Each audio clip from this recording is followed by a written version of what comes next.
بسم الله الرحمن الرحيم. نحمده ونصلي على رسوله الكريم. أما بعد.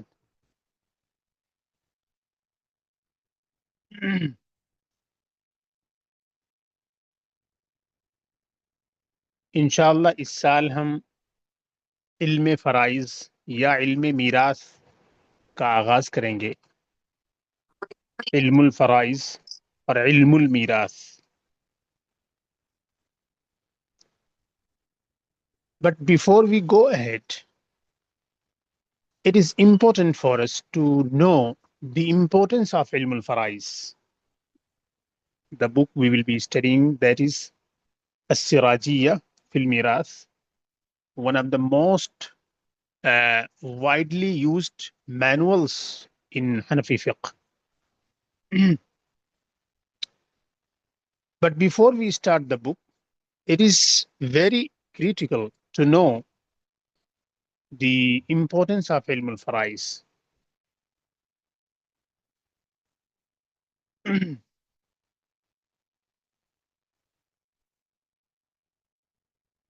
سب سے پہلی بات ہمیں یہ جان لینی ضروری ہے کہ علم فرائض کی اسلام میں بہت اہمیت ہے. علم فرائض کی اسلام میں جو اہمیت ہے وہ کیوں ہے؟ اس لیے کہ اس سے انسان کے حقوق وابستہ ہیں، دوسروں کے رائٹس وابستہ ہیں، دوسروں کی جو لیگل رائٹس ہیں، ان کے حقوق ہیں، وہ انسان کی میراث سے لگے ہوئے ہیں. اس سے جھگڑے ہوتے ہیں بہت زیادہ اگر اس کے اندر پرابلمس ہو جائیں.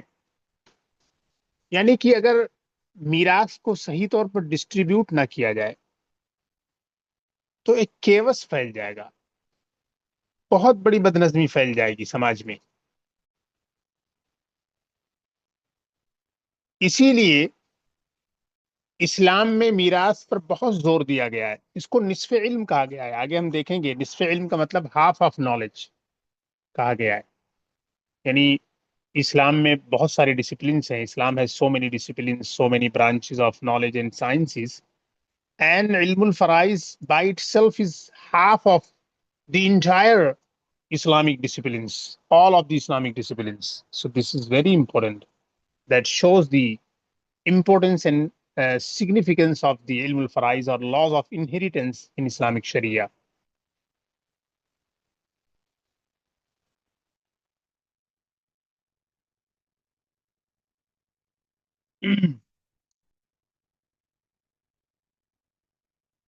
علم فرائض کی جو سب سے بڑی خصوصیت ہے وہ یہ ہے کہ اللہ رب العزت نے قرآن میں اس کو کلیئر کر دیا ہے. بہت سارے مسائل شریعت کے ایسے ہیں جو بہت کلیئرلی بیان نہیں کیے گئے ہیں. کچھ اصول بیان کیے گئے ہیں، کچھ پرنسپلس بیان کیے گئے ہیں. انہی اصول اور پرنسپلس کی روشنی میں ان مسائل کو مستنبط کر لیا جاتا ہے. لیکن یہ جو علم المیراث ہے اس کی ایک بہت بڑی خصوصیت یہ ہے کہ اللہ تعالیٰ نے بہت ہی کلیئر فارمیٹ میں قرآن کریم میں تمام اصول و ضوابط کو واضح کر دیا ہے. باپ کو اتنا ملے گا، بیٹا کو اتنا ملے گا، بیٹی کو اتنا ملے گا، ماں کو اتنا ملے گا، دادا کو اتنا ملے گا، بھائی کو اتنا ملے گا، بہن کو اتنا ملے گا، فلاں فلاں کو نہیں ملے گا، اور کیوں نہیں ملے گا، ان کو اتنا ملے گا، ان کو اتنا نہیں ملے گا. یہ تمام چیزیں شریعت اسلامیہ میں بہت ہی کلیئر انداز میں مذکور ہیں. عجیب بات ہے دوسرے جو مذاہب ہیں، when we compare the laws of the inheritance in the Islamic Sharia with other faiths, with other religions, we find that Islam is distinguished in this field as well, like many other domains, many other um, modes of, many other courts of life. In Christianity, you don't have the clear details. In Hinduism, you don't have the clear details. In other religions, in Judaism, you don't have the clear details. But in Islam, the laws of inheritance are extremely clear. اسی لیے تاکہ ہمارے سماج میں کوئی جھگڑا نہ ہو، کوئی اختلاف نہ ہو، کیونکہ اس میں جھگڑا ہونے کی بہت پاسبلٹی تھی. ابھی دیکھیے قرآن میں اتنا کلیئرلی بیان کیا گیا ہے، اس کے بعد بھی دنیا میں جھگڑا ہو رہا ہے، پوری دنیا میں جھگڑا ہو رہا ہے. اسپیشلی بر صغیر میں، انڈیا میں، پاکستان میں، بنگلہ دیش میں، افغانستان میں، یہ جو ساؤتھ ایشیا ہے، اس ساؤتھ ایشیا کی بات میں آپ کو بتا دوں کہ یہاں پر لاس آف انہیریٹنس کے اندر اتنی پرابلمس ہیں، بھائی بھائی کی بات نہیں ہو رہی ہے. they are not on talking terms because they have some disputes regarding a certain property, a certain piece of plot or land, or some property which was left behind by their parents.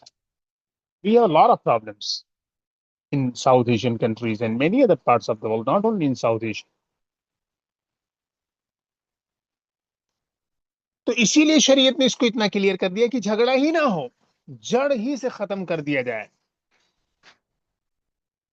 لیکن انسان اتنا لالچی ہے، اتنا greedy ہے، اتنا greedy ہے کہ معمولی سے معمولی مطلب پرستی کے لیے، مقصد کے لیے کسی بھی حد تک جانے کے لیے تیار ہے. اسی لیے اللہ تعالیٰ نے کلیئرلی بیان کیا کہ آپ کے اندر اور ہمارے، آپ کے درمیان اور ہمارے درمیان کوئی جھگڑا ہی نہ رہے. ہر طرح کے جھگڑے کی جڑ ہی کاٹ دی جائے، اپروٹ کر دیا جائے اس طرح کی پرابلم ہی کو. جیسے ہی کوئی انسان دنیا سے وفات پاتا ہے، امیڈیٹلی ایک ایک چیز کلیئرلی فائنل ہو جاتی ہے. If you go to a Darul Ifta after someone has died, you contact the Darul Ifta. The Darul Ifta will clearly give you the details: who inherits what, to what degree, to what amount, very clearly, because the Islamic laws are very clear on this topic. And even most of the mazahib in Islam, most of the Islamic sects, like you can say Islamic schools of thought, like Hanafi school of thought, Maliki school of thought, Shafi'i school of thought, Hanbali school of thought, most of them agree on the masail of inheritance. There are lots of disagreements and disputes on topics related to namaz, salah, zakah. There is a lot of disagreement, a lot of disharmony, a lot of ikhtilafat among the scholars of Islam. But the good news is that in Islamic inheritance laws, the difference of opinion is very little, very little. And the reason is that the Islamic Sharia is very clear on this. And the reason Allah subhanahu wa ta'ala made it so clear, because Allah subhanahu wa ta'ala wanted to put an end to all sorts of disagreements, all sorts of family disputes, so that everyone feels convenient, everyone gets his or her own share he or she deserves. دوسرا point یہ ہے جو ہمیں اپنے ذہن میں رکھنا ہے کہ بہت سارے لوگ اسلام پر یہ اعتراض کرتے ہیں، مثلا کہ اسلام میں مرد کو شیر زیادہ ملتا ہے، عورت کو شیر کم ملتا ہے. You might have heard about that. Man inherits or gets in inheritance double of what a woman gets. This is true. Islam does not apologize. Islamic, rulings are very clear. Islam has reasons for that. Islam has reasons for that. Why Islam has given double to men, double of the share to men, and only one to the woman? What is the reason for that? Reason اس کا یہ ہے کہ عورت کے اوپر اسلام نے کوئی responsibility نہیں رکھی ہے. عورت کے اوپر اسلام نے کوئی ریسپانسبلٹی نہیں رکھی ہے. مرد کے اوپر ریسپانسبلٹی رکھی ہے. مرد کو اپنا خرچہ برداشت کرنا ہے، اپنے بیوی کا خرچہ برداشت کرنا ہے، اپنے بچوں کا خرچہ برداشت کرنا ہے،